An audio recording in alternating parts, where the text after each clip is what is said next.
to catch vulnerable prey and shove food into their stomach.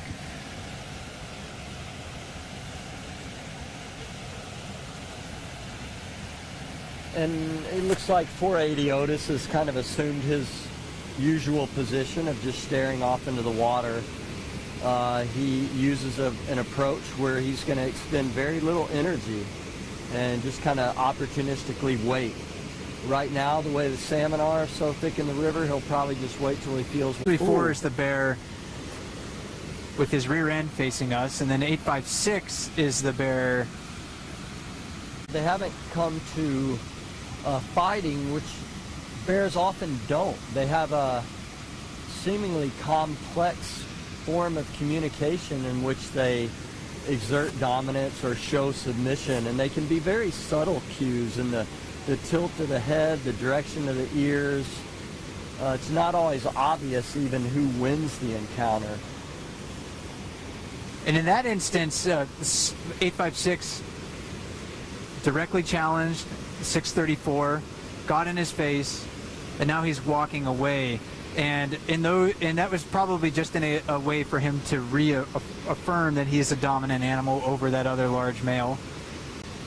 In these encounters, when the interaction is not over the more dominant animal that walks away, and typically the submissive animal is the one that sits and watches and doesn't break away until he's sure the other one isn't going to come and challenge him again.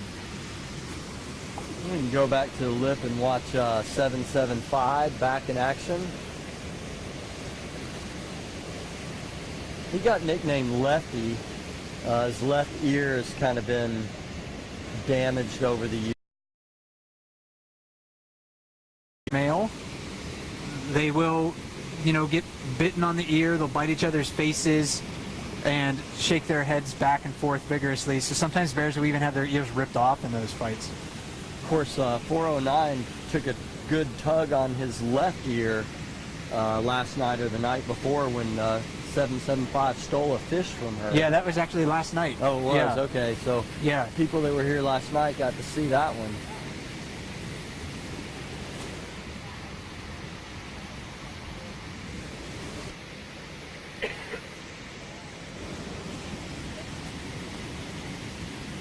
And 503 and 708 have come back.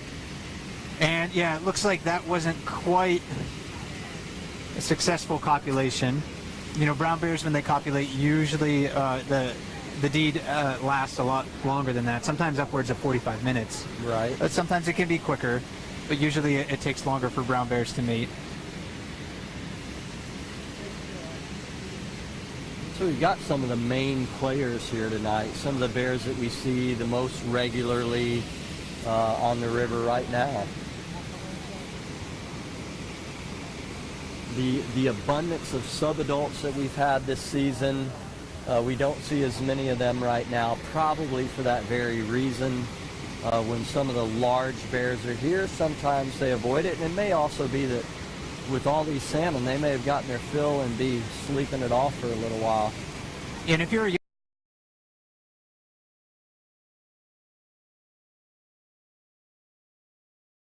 it's hard for you as a smaller, younger bear to get into these fishing spots up at Brooks Falls because competition for them is much higher. On a day like today, maybe there's some niches that are available if some of these larger adults move out of the area. And when these adults don't eat the whole fish, their the fish carcasses are drifting downstream, and they're available for the smaller, hungrier bears. It's interesting, 503 just hanging out on the periphery. He's not really sure if he's going to get back in on fishing right now or not. Yeah, just kind of standing over here, down below us. 151 is the bear in the water closest to us. 775 with that short left ear on the lip with the salmon in his mouth. 480 Otis near the plunge pool below the falls, and maybe perhaps in a bit of a food coma. He's caught several fish in the past hour, and he's been up here much of the day fishing too, so I think he has a lot of food already in his belly. Looks like, is that Amelia? She's doing the dash and grab method a little bit. She's just Yeah. gonna run after the fish here. And I could have been incorrect on that in her.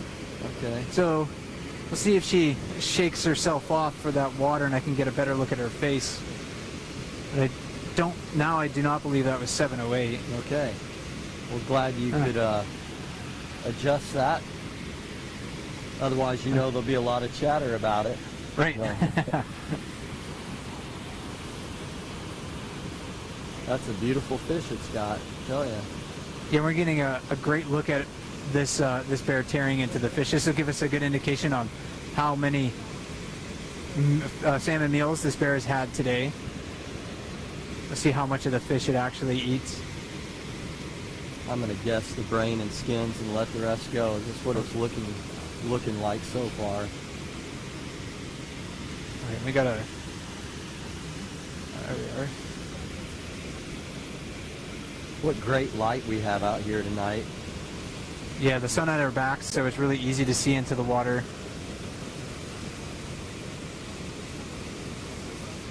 This bear, and again, this is a tentative ID, but this bear does look a little bit like 273 to me. Okay. So she's an adult female that's already had one litter that we know of. And again, this is a tentative ID, so don't hold me to that. Interesting that 480's inching over that way. Right, and that's maybe another indication that this could be a female that's showing, again, some signs of estrus. Male brown bears will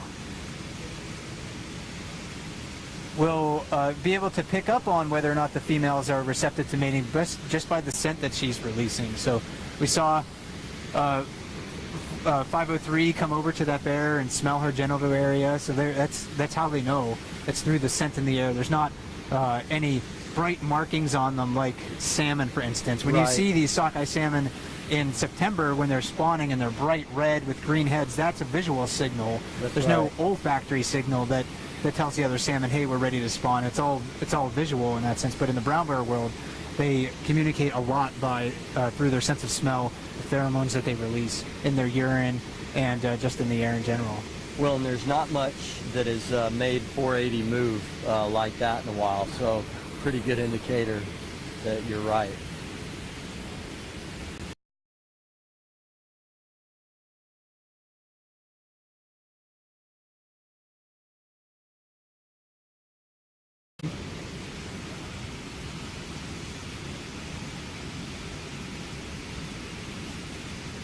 And on the far side, you can go back to that bear that 856 challenged before. This is number 634 over here. That one was nicknamed Popeye some years ago, most likely just because he's so blocky, really muscular, has a little bit of a dip in his snout, sort of a dish shape that makes him stand out. I think one of the easier large bears to identify. And when he does catch a fish, he has this tendency to trap it against his right forepaw and eat it that way. So sometimes you can tell a bear by its coloration, even though that's a little tricky because their color changes so much through a season. But quite often by the shape of the face, the distance of the ears, some of them will have blondish tips on their ears, some type of giveaway like that. And also by where they fish, and even here again how he trapped that fish against his right forearm just like we thought he might, and another good indicator that that's who that bear is.